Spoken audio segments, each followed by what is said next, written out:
자, 세 번째는 느낌 있는 교회인데요. 느낌 있는 교회가 되기 위해서는 먼저 자, 새 친구를 맞았을 때 한번 생각해 볼까요? 자, 새 친구가 왔어요. 예기치 않게 새 친구가 딱 왔습니다. 어떻게 하십니까? 앞으로 불러 모아서 축복송 불러주시는 교회 손. 와, 용감하십니다. 손 내려주시면. 애들 좋아합니까? 부담스러워하죠. 근데 왜 하세요? 여러분, 제가 나이가 37인데요. 20년 전에 제가 고등학생 때 전도를 하려고 해도 제 친구들이 뭐라고 했냐면, 야, 니네 교회 가면 뭐 일으켜 세우거나 그러지 않지? 그럼 나 절대 안 간다. 이랬었단 말이에요. 근데 우린 왜 지금 이러냐? 자, 그러면 앞으로 내오진 않지만 일으켜 세워서 축복송 불러준다 손. 야, 하면서 지금 여기까지 얘기를 하니까 민망해서 지금 그러시는 겁니다. 근데 놀랍게도 지금도 수많은 교회가 불러 세우고 일으켜 세우고 축복송을 불러준다는 거예요. 근데 애들이요, 거기서 축복송을 들으면 진짜 기분이 좋을까요? 축복받는 기분일까요? 아마 애들은 멘붕 상태가 될 겁니다. 막 억지로 이렇게 나왔어요. 근데 축복송을 불러준다고 하는데 선생님들은 처음 보는데 진짜 막 심장이라도 꺼내줄 것처럼 과하게 막 당신은 사랑받아 막 이러고 있는 거예요. 근데 애들은 어때요? 딴짓해요. 스마트폰 보면서 관심이 없어요. 그러니까 축복송을 듣는 애들은 이게 트라우마가 생길 것 같아요. 뭐 광적인 집단 이상 애들은 마태가 간 것 같고 선생님들은 좀 미친 것 같고 막 이런 분위기가 된단 말이에요. 첫 느낌이 그러면 그 다음 주에 가기가 고민스러워지는 거죠. 자, 그럼 어떻게 해야 될까요? 그냥 넘어갈까요? 아니, 저는 아이들 예기치 않은 손님, 첫 새 친구가 딱 오면 그냥 그 자리에서 손만 들게 해주면 좋을 것 같아요. 일으켜 세우지도 맙시다. 자, 오늘 새 친구가 온 것 같은데 어디 있지? 손 한번 들어볼까? 손 들면, 자, 뭐 이름을 들었다 그러면, 누구누구에게 우리 박수 한번, 자, 우리, 격려의 박수, 잘 적응하는 격려의 박수, 환영의 박수, 요 정도면 될 것 같아요. 거기에다가 플러스 뭘 하냐면, 자, 이거는 뭐 적으셔도 되고, 마음에 새기셔도 되는데, 이건 진짜 어느 교회에서도 아직까지 실패 사례가 보고되지 않은 핫한 아이템입니다. 이름하여 과자 폭탄인데요. 뭐냐면 선생님들이 매주 교회에 올 때마다 과자 한 봉다리씩 가져오는 거예요. 그럼 10명의 교사가 있으면 이번 주에 10봉지가 쌓였겠죠. 근데 이번 주에 딱 왔는데 새로운 친구가 아무도 없어요. 그러면 창고에 킵을 해두시는 거예요. 그리고 다음 주에 또 한 봉지씩. 그럼 둘째 주에는 20봉지가 쌓이겠죠. 근데 이번 주에도 또 안 왔어. 그럼 그 다음 주에 또 한 봉지씩. 그럼 30봉지, 40봉지 쌓이게 될 거 아닙니까? 그러다가 예상치 않게 딱 왔어요. 그때 자, 우리 손 한번 들어볼까 하는 그 순간에 그 담당 선생님이 과자 보따리를 이렇게 들고 와가지고 갖다 주는 거예요. 여러분, 이 얘기 들으면 되게 그냥 웃겨요. 요즘 애들이 무슨 과자 가지고 뭐 감동하겠나 그러시는데 이게 놀라운 효과가 있습니다. 뭐냐면 게스트와 호스트를 바꿔주는 효과가 있어요. 내가 게스트로 왔단 말이에요. 애들은 내가 굴러온 돌이고 박힌 돌 애들이 옆에서 나를 이렇게 어색하게 쳐다보고 있으면 너무 뻘쭘하잖아요. 그래서 나는 되게 여기서 못 속한 것 같고 또래 집단인데, 근데 거기에 내가 예상치 못한 수십 봉지의 과자를 받으면 고맙게도 우리 교회에서 오지랖 넓은 그 아이가 가가지고 한 봉지, 야, 나 하나, 너 많은데 나 하나만 줘라, 뭐 이래요. 그러면 그 아이의 용기에 힘을 얻은 여러 명의 아이들이 와가지고 이 봉지를 받아간단 말이에요. 근데 그 순간에 이 포지션의 변화가 생깁니다. 나는 분명히 게스트로 왔는데 갑자기 이 과자 봉지로 인해서 내가 호스트가 되고 나한테서 먹을 것을 받아가는 애들이 생기게 되는 거예요. 만약에 애들이 다 뻘쭘해한다 그러면 한 명을 심어요. 야, 저거 하나 달라 그래. 이렇게 해가지고 그런 분위기를 형성하면 이 아이는 내가 뭔가 처음 보는 애들한테 막 이렇게 호의를 베푼 존재가 돼버리는 거예요. 그리고도 많이 남았잖아요. 그럼 나를 전도한 그 친구 반에 갔을 때 그 반은 과자 파티를 하게 되겠죠. 그리고 나서 얘네들이 기분이 좋아져요. 첫 느낌이 너무 좋아져서 그 다음 주는 어떻게 될까요?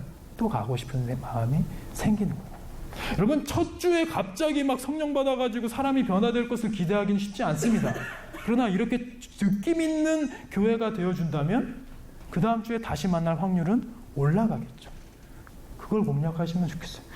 별거 아닙니다. 근데 일주일에 한 봉지씩 1,000원이라고 해도 1년이면 52,000원이에요. 그 정도는 내가 커피값을 아껴가지고 애들을 위해서 해줄 수 있지 않겠습니까? 근데 이걸 할 때는 중요한 게 있습니다. 중요한 게 뭐냐면 이것도 실제로 피드백을 받았는데요. 어떤 교회에서도 이와 비슷했어요. 거기도 약속한 듯이 4주 만에 첫 아이가 왔습니다.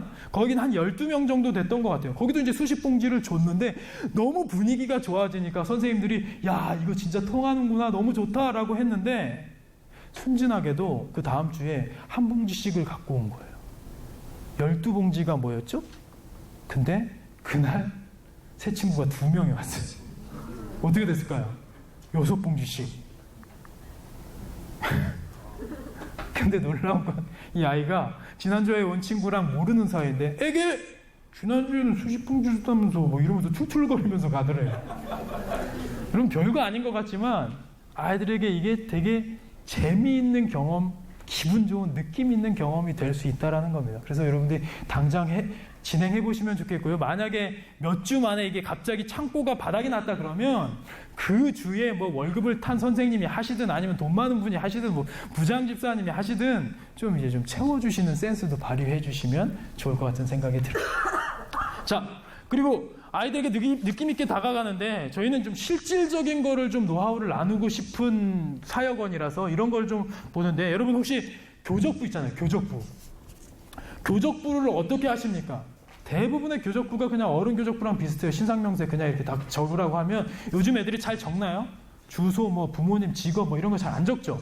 빛란으로 내기가 일수란 말이에요. 근데 그것을 처음 온 애들한테 처음 건네주는 건데 기분 좋게 다가갈 수 없을까 고민하면서 만든 건데 새 친구 레터라고요. 교적부입니다. 교적부인데 이렇게 화려하죠. 교회의 신앙생활을 믿음의 여정이라고 해가지고 헤븐 트립, 천국으로 가는 여행이라고 해가지고 컨셉을요 비행기 티켓으로 잡은 거예요. 이거는 이제 첫 겉봉투에 이제 편지를 쓰는 겁니다. 새 친구 환영의 편지를 쓰시는 거고요. 여기 보면 교적부인데 진짜 최소한의 내용들, 뭐 이름이랑 뭐 생년월일이랑 이렇게 부모님에 대한 내용은 적지도 않습니다. 요즘 애들이 그런 걸 좋아하지 않으니까. 더 구체적인 것은 나중에 수첩 안에서 이렇게 채워가시면 되겠고요. 자, 여기서 근데 우리가 핫한 게 뭐냐면 이렇게 비행기표처럼 이렇게 만들었는데 여기서 오른쪽에 보면 빈 란에 듀티 프리 기프트가 있어요. 우리가 섬세하게 이렇게 만들. 물론 이 안에 보면 뭐 게이트 넘버 J입니다. 지저스겠죠? 시트 넘버는 B3927이에요. 뭘까요? 바이블 3927 다 아시겠죠? 뭐 이런 뭐 암호 같은 것도 넣어놨는데 자, 여기 보면 음박 스티커가 여기 있어요. 그러면 이게 복권과 같은 행세를 하는 겁니다. 복권처럼 이렇게 긁으면 여기 있는데 여러분들이 보통 뭐 전도에 온다 그러면 새 친구가 왔다 그러면 뭘 줍니까? 문화상품권 많이 주실 겁니다. 5,000원짜리 10,000원짜리 문화상품권 하면 애들이 전혀 기대감이 없죠. 야, 우리 교회 오면 뭐 문상 줘. 그러면 애들이 그런가 보다 게임머니라고 생각하고 그냥 한번 가는 거잖아요. 근데 그때마다 가격은 통일하시고요. 10,000원이든 5,000원이든 3,000원이든 통일하시되 그때 아이들이 좀 갖고는 싶어 하는데 자기 돈으로 사기는 애매한 것 아니면 누군가가 그냥 주면 기분 좋아질 것들을 사셔가지고 거기에다 이렇게 적어 놓으시면 돼요. 그리고 그거를 붙여주시면 아이들이 복권 긁는 재미가 생깁니다. 자, 그리고 여기서 중요한 게 이제 우리가 뭐 사진 찍어도 될까요? 모닝콜을 해드릴까요? 이런 것도 아이들의 의견을 물을 수 있게 해놨어요. 근데 여기서 보면 뒤에 보면 이제 컨셉도 이제 스케이닝이잖아요. 이제 공항 같은 느낌이죠. 근데 여기서 뭐 내가 자주 가는 것, 내가 좋아하는 음식 이런 거를 적게 해놨어요. 근데 이게 소중한 사역 정보가 되는 겁니다. 새 친구가 왔어요. 그럼 그 친구가 온 그 시점으로 한 달 이내에 그 아이를 오프라인에서 만남을 가지시길 바랍니다. 근데 어디서 만날까요? 자주 가는 곳이 PC방이고 즐겨 먹는 것이 햄버거예요. 그럼 어디서 만날까요? PC방이 아니라 햄버거 가게에서. PC방에 가면 게임밖에 못 하잖아요. 햄버거 가게에서 햄버거를 사주면서 무슨 얘기를 하면 돼요? PC게임 얘기를 하면 돼요. 거기서 사역리를 전하면 애들은 다시는 교회 안 올 수도 있어요. 야, 햄버거 요거 몇천 원짜리 사주면서 나한테 지금 그럴 수 있어요. 근데 PC방이다 그러면 PC게임 모르는 선생님들은 어떻게 그걸 뭐 일주일 만에 뭐 이렇게 완벽 마스터해야 됩니까? 아니요, 그냥 PC게임 좋아하는 교회 청년 하나 데리고 가면 돼요. 그 청년이랑 같이 얘기를 하다 보면 그 아이가 끝날 때쯤 형 나중에 저랑 같이 한판 해요. 그러고 간단 말이야. 그러고 가면 이 교회에 친해진 말이 통하는 어른이 하나 생겼다는 것은 이 교회 문턱이 그만큼 또 낮아지는 거예요. 그래서 아이들에게 다가가는데 제가 지금 이거는 실질적인 좀 기술을 말씀드리는 겁니다. 아이들에게 다가가는 노하우예요. 진짜 중요한 거는 복음, 이 세워진 상태, 그건 기본이고요. 그 얘기를 드리는 거고요. 이거는 이제 새 친구가 왔을 때 두 번째 타임에 할 수 있는 건데, 갑자기 제가 약장수가 된 것 같은데요. 근데 이거는 교회론에 대해서, 애들 교회론 가르쳐 보신 적 있으십니까? 에클레시아. 교회의 사명, 5대 사명이 뭘까요? 교육, 전도, 봉사, 교제. 그런 것들을 20분짜리 활동을 통해서 아이들이 알 수 있게 되는 거예요. 자, 이게 보면 예전에 원리를 찾아라 아시죠? 그 원리를 찾아라 같은 게임인데, 이 5명의 에클레시아 키펄슨을 찾아라 하는 겁니다. 여기 첫 번째에 계신 분을 찾으면 이 위에서 성경책을 들고 뭔가 사람들 앞에서 얘기를 하고 있어요. 뭐죠? 전도예요, 전도. 이 두 번째 사람은 이 바로 밑에서 학교 운동장에서 애들 가르치고 있어요. 이거를 아이들이 설명할 수 있게 해주는 겁니다. 그러면 애들이 게임을 하고 스티커를 붙이고, 이 사람 뭐 하고 있니? 가르치고 있는 것 같은데, 이 사람 뭐 하고 있는지 놀고 있는 것 같은데요, 이 사람 뭐 하고 있니? 기도하고 있는 것 같은데, 이렇게 얘기를 하다 보면 교회의 5 사명에 대해서 아이들이 쉽게 익힐 수 있게 되는 거고요. 그 뒤에 가장 중요한 거, 이게 교회의 사명이고, 교회는 뭐냐? 예수 그리스도를 믿는 너와 나, 우리가 교회인 거야. 교회는 건물이 아니란다 라는 데까지 가줄 수 있는 거죠. 또 이제 느낌 있는 교회에서 중요한 건, 아이들 새 친구가 왔을 때는 무조건 이름을 외워주시기 바랍니다. 첫 주가 왔으면 그 다음 주에 뭐가 가장 중요하냐? 모든 교사들이 이 새 친구의 이름을 불러주는 거예요. 여러분, 제가 신대원 때, 장신대 신대원에서 1학년 때요, 식당을 갔는데 한 교수님이 옆에 앉으시더라고요. 근데 교수 식당이 따로 있는데, 이분은 학생들이랑 같이 하고 싶어서 일부러 학생 식당에서 드시는 존경받는 분이었어요. 근데 필수 과목이라 제가 이분의 수업을 한 2번 정도 들은 것 같아요. 근데 필수 과목이니까 제자들이 300명이지 않습니까? 한 2번 들었으니까 저는 교수님을 알지만 교수님은 저를 알 리가 없죠. 근데 이 교수님이 딱 제 옆에 앉으시더니 고은식 전도사님 잘 지내시죠? 그러는 거예요. 제가 깜짝 놀랐습니다. 어떻게 제 이름을 아시지? 알고 보니까요, 그 교수님은 학생 수첩을 펼쳐가면서 사람 얼굴과 이름을 보면서 기도하시는 분이었어요. 1000명이 넘어가는 그 전교생을 위해서 기도하시는 분이었는데, 제 이름이 기도하다 보니까 외워지신 거예요. 저뿐만이 아니라 지나가면서 누가 인사하잖아요. 맞다, 김아무개 전도사님 이러면서 얘기를 하시는 거예요. 저는 그때의 충격을 잊을 수가 없어요. 왜? 이름 한번 불러줬을 뿐인데 그게 관심이고 사랑이잖아요. 그래서 새 친구가 왔다? 다음 주에 숙제가 되는 거예요. 사진을 찍기 원치 않는다 그러면 파파라치라도 이렇게 찍어가지고 카톡방에다 올려가지고, 우리 반이 아니더라도 선생님들 이 친구 새 친구인데요, 이름은 무엇입니다, 꼭 외워주시고요, 다음 주에 오면 한 번씩은 불러주세요. 이렇게만 해도 애가, 난 한 번 왔을 뿐인데 내 이름을 다 불러줘. 기분이 좋아질 수밖에 없겠죠. 그렇게 되고요. 자, 4번째는 관계사역. 관계사역은 어떻게 하느냐? 가장 중요한 건 그겁니다. 어떤 목적을 가지고 만나지 마시고요. 관계사역은 뭐냐? 아무 이유 없이 다가갈 수 있을 때 이루어지는 것이 관계사역입니다. 그러니까 예를 들자면 애들한테 학원 몇 시에 가는지 알아놔서 깜짝 방문을 해주면 너무 좋아요. 제가 이제 대치동에서 사역을 했었는데, 대치동은 학원가가 많잖아요. 근데 거기에 애들 학원 끝나는 시간 딱 마치고 그 앞에서 이제 캔커피를 가지고 이렇게 룰루랄라 하면서 기다리고 있어요. 애가 딱 나오다가 저를 마주하지 않습니까? 친구들이랑 같이 나와서, 전도사님 웬일이세요? 이 동네 안 사시잖아요. 너 보러 왔지. 뻥치지 마요. 절 보러 여기를 왜 와요? 진짜요? 널 보는 거야 하면서 그 따뜻한 커피, 혹은 여름이면 시원한 커피를 딱 주면서, 야, 공부하느라 힘들겠다 그러면서 이렇게 툭툭 치면서 이렇게 같이 몇 걸음만 걸어가잖아요. 옆에 친구가 있으면 그 앞에서 바로 자랑해요. 야, 봤지? 내가 이런 사람이야. 우리 교회 전사님이야. 그러면서 애들이 입이 귀에 걸려요. 근데 그 짧은 만남을 아이들은 평생 기억합니다. 그러니까 새생명 축제나 무슨 특별 행사 때 그때를 하려고 뭔가를 이벤트로 만들지 마시고, 그냥 애들의 일상에 침투해 가시는 거예요. 애들이 기대하지 않은 unexpected situation을 만들어 가시면 아이들이 거기에 마음이 열리는 거예요.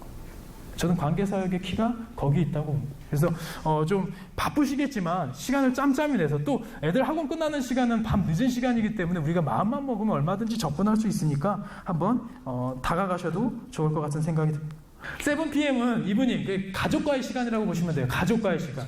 그러니까 학생과의 만나는 시간 가져가야지. 만약에 저에게 주어진 시간이 5분이었다 그러면 전 이것만 하고 갔을 겁니다. 왜냐하면 가정이 가장 중요하기 때문에 그래요. 기독교 학교연구소에서 한국 교회가 이렇게 침몰해가는 원인을 그 순서를 짰는데 그 중에 교회 학교가 몇 위였는 줄 아세요? 7위예요, 7위. 그 말은 우리가 아무리 용을 쓰고 열심을 내서 교회 학교가 으쌰으쌰 하더라도 7번째 순위라는 겁니다, 우리는. 첫 번째 순위가 뭘까요? 가정이에요, 부모. 부모가 변하지 않으면 아이들의 믿음이 바뀔 수 없는 구조에 있습니다. 그래서 부모와 함께하는 사역을 우리가 만들어 가야 돼요. 가정 현황 파악은 너가 아버지 뭐 하시는 뭐 직업 만들 이게 아니라 그냥 믿음의 부모인지 아니면 그냥 방임형인지 아니면 막 갈구는 핍박형인지 요 정도를 파악하셔야 아이들이랑 사역할 때 조력자로 세우든 전도 대상자로 삼든 그런 것들을 할 수 있다라는 겁니다. 그래서 저는 여러분에게 진짜 한 가지만 저에게 나눠주십시오라고 저에게 질문하신다면 학부모 기도회는 진짜 무슨 일이 있어도 하시라는 말씀을 드리고 싶어요. 근데 학부모 기도회 하시는 교회 있습니까? 좋습니다. 근데 학부모 기도회는요 실패할 수가 없는 사역이에요. 왜냐하면 모든 부모는 본인이 부족하다고 여기기 때문에 그 기도회에서 눈물바다가 안 될 수가 없어요.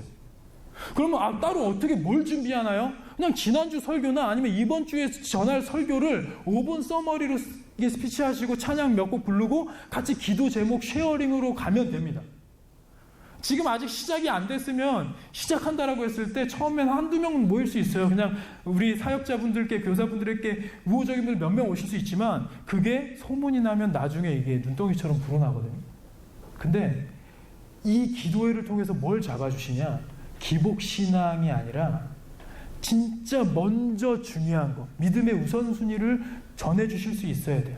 그리고 지금 우리 아이들에게 이런 믿음의 양육을 하고 있습니다라고 하면 그분들이 처음에는 경쟁자라고 생각해요. 왜냐하면 우리가 교회에서 너무 열심을 내면 애들이 신학교 다 가버릴까봐, 다 선교사 파송돼 버릴까봐 그걸 두려워하거든요, 부모들은. 그런데 우리가 원하는 건 그게 아니잖아요. 세상에서 살아갈 그리스도인을 원하잖아요. 그거를 쉐어링하면서 같이 가시면 좋습니다. 자, 세 번째는 러브레터. 이건 뭐냐면 여러분 가정통신문 혹시 쓰시나요?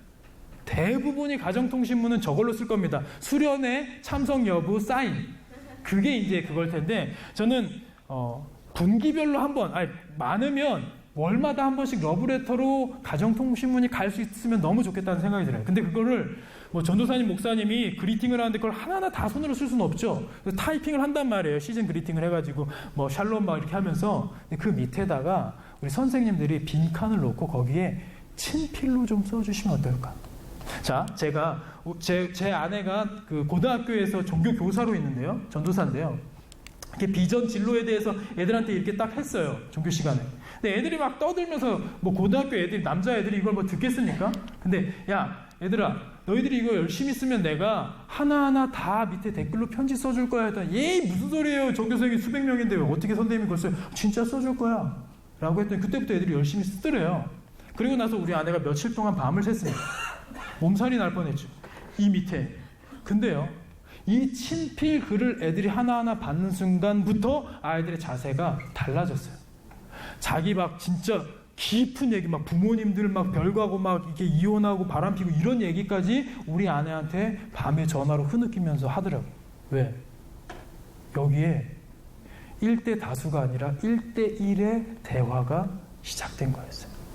그래서 혹시 가능하시면 러브레터에다 빈칸에다 선생님들이 우리 아이 이름 넣고 그 부모님한테 몇 줄이라도 쓸 수 있다면 그것이 여기는 그냥 수많은 아이들 중에 하나가 아니라 내 아들 홍길동이를 인격적으로 대우하는 선생님이 계시구나 라는 그것을 주게 될 것입니다. 빨리 갈게요. 믿음의 가정 세우기는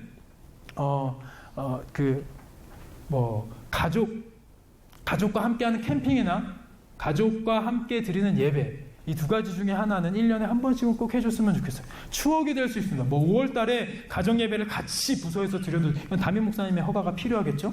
그리고 요즘에 서울 근교에 보면 그 야영장들이 되게 많아요. 야영장 쓰는데 돈 많이 안 듭니다. 근데 그런 데다가 애들 시험 기간 끝났을 그 무렵쯤에 그냥 바베큐 파티를 한번 하는 거예요. 선착순으로 받아주실 거예요. 그래서 아버지들이 아버지들이 아들들이 서빙하고 딸들이 옆에서 이렇게 보조하고 그러면서 이제 부모님들을 섬기는 자리를 해도 되겠죠.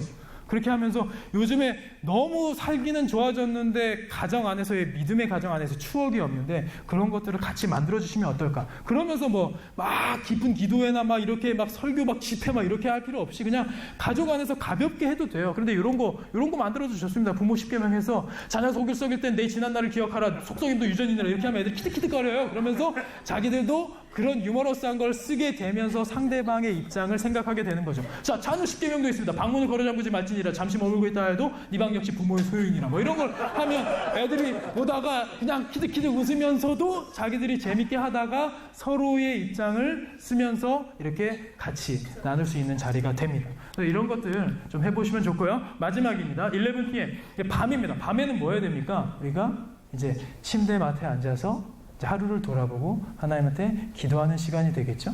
저는 여러분들이 기대하는 마음으로 기도하면서 기다리셨으면 좋겠어요. 이 아이들이 지금 당장 변해서 내 마음을 흡족하게 할 수 있진 않아요.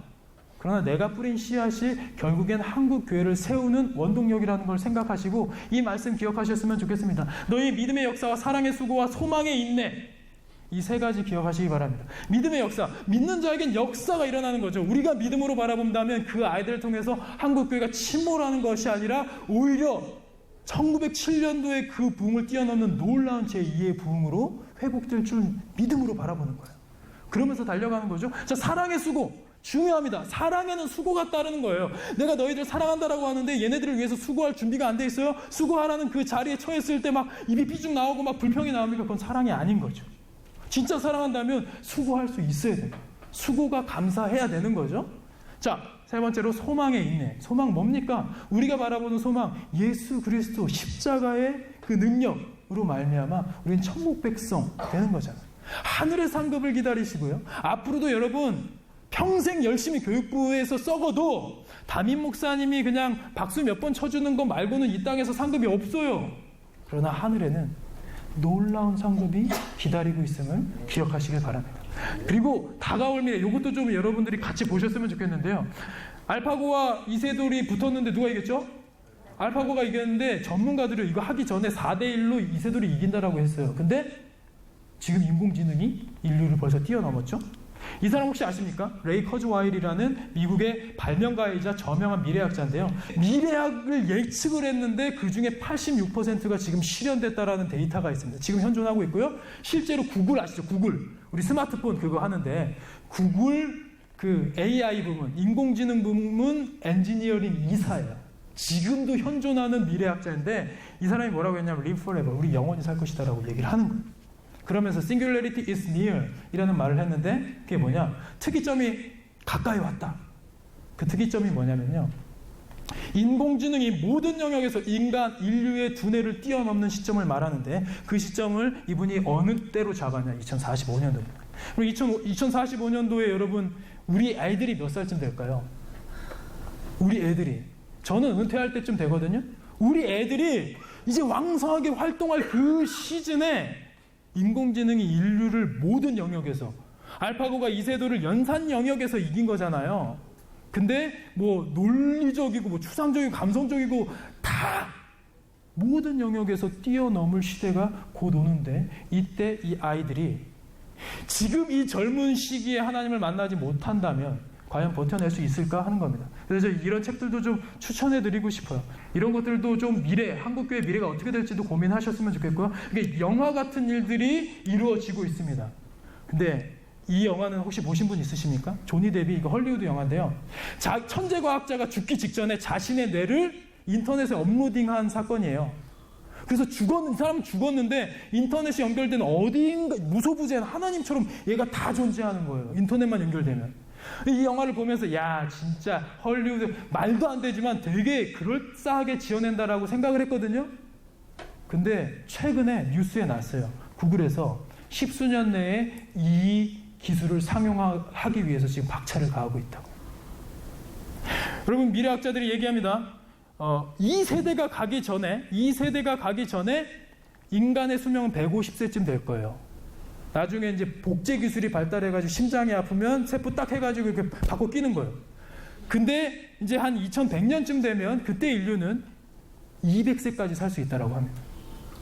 근데 그럼에도 노화를 끝까지 막지 못했을 때 인간이 마지막에 선택하게 되는 건 이런 거죠. 그럼 내 기억을 업로드해버리지 뭐. 그럼 난 뭐예요? 영원히 사는 거예요. 영생불사를 이제 그냥 뭐 불로장생이냐 불로초 뭐 이런 그런 과거의 이야기가 아니라 실제로 기술로 구현해내려고 하는 시대에 우리가 살아가고 있고 우리 아이들은 맞닥뜨리게 될 상황이죠. 근데 저런 아이들에게, 이 아이들에게 진짜 예수 그리스도가 진리, 오직 유일한 진리라는 것을 청소년 시기에, 아동부 시기에 우리가 전해주지 못하면 애들은 쓰나미처럼 떨어져 나갈 수밖에 없는 거예요. 이게 유럽, 이게 술집입니다. 근데 예전에 교회였던 곳이에요. 딱 봐도 여기 파이프 오르간이 있었을 것 같죠? 보세요. 프랑켄스타인이라는 이름인데 딱 봐도 교회 건물입니다. 유럽 교회들이 지금 다음 세대가 없어가지고 이렇게 다 팔려나가고 있어요. 위엔 뭐 서커스 훈련, 여기 스케이트보드 연습장 뭐 이런 식으로 지금 유럽 교회가 다 팔려나가고 있습니다. 근데 이게 전문가들이 또 영국에서 오신 선교사도 그러시더라고요. 30년 전에 영국 교회를 보는 것 같습니다. 지금 한국 교회를 보니까. 그 말은 30년 후에 우리가 이렇게 될 것입니다 라는 얘기인데, 저는 물론 암울합니다. 제가 미래학을 배우면서 너무 암울해요. 우리 앞으로 다가가는데 청사진이 너무 암울한 일들이 많이 있어요. 그러나 우리가 소망을 버릴 수 없는 건 한 사람을 통해 민족의 운명을 바꾸실 하나님이 지금도 살아계시기 때문 아니겠습니까? 그래서 저는 여러분들이 그 소망을 품으셨으면 좋겠어요. 마지막으로 제노비스 신드롬이라는 단어 혹시 아십니까? 이게 방관자 효과라는 사회학적인 용어인데요. 1962년도에 미국 뉴욕에서 키티 제노비스라는 20대 여성, 미모의 여성이 살해를 당했어요. 살해를 당했는데 38분 동안에 막 도망가고 저항하고 칼에 찔리고 이렇게 하면서 38분 동안에 결국에는 숨이 끊어졌는데, 어처구니 없는 건 경찰이 이걸 조사를 하는데 그때 목격자가 38명이었다는 거예요. 35분 동안에 죽임을 당하고 있는데 이 38명의 목격자한테 물었어요. 왜 도와주지 않고 911에 신고도 안 했느냐? 왜 경찰에 연락조차 안 했느냐? 근데 모두 다 한결같이 얘기하더래요. 저 말고도 지켜보는 사람이 많아서 누군가는 도와줄 줄 알았습니다. 그래서 미국 전역이 충격에 빠졌고요. 사회학적인 용어가 제정되기 이른 거예요. 근데 저는 지금 우리도 혹시 제노비스 신드롬에 빠져 있는 건 아닌가라는 생각이 들어요. 내 눈앞에 있어요. 지난주에도 만났고 이번 주에도 만날 건데 얘가 하나님을 만나는 거에는 내가 그렇게 절박하지 않아요. 왜? 나랑 같이 있는 1년 동안에 하나님 못 만나면 올라가서 뭐 중등부 올라가서 고등부 올라가서 청년부 올라가서 교회 다니다 보면 만나겠지 뭐. 나는 추억만 전해주면 되지 뭐. 하는 분들이 있다면 우리 모두가 그런 방관자적인 모습으로 있을 때 안타까운 건 교회 학교는 열심히 다녔으나 개근까지 했으나 청년부에 올라가서 교회를 떠나가면서 교회 별게 없더라고. 추억은 많이 건졌어. 그러면서 세상으로 떨어져 나갈 친구들이 많다는 겁니다. 저는 여러분들이 한 영혼을 향한 사랑과 열정 품으셨으면 좋겠어요. 아멘.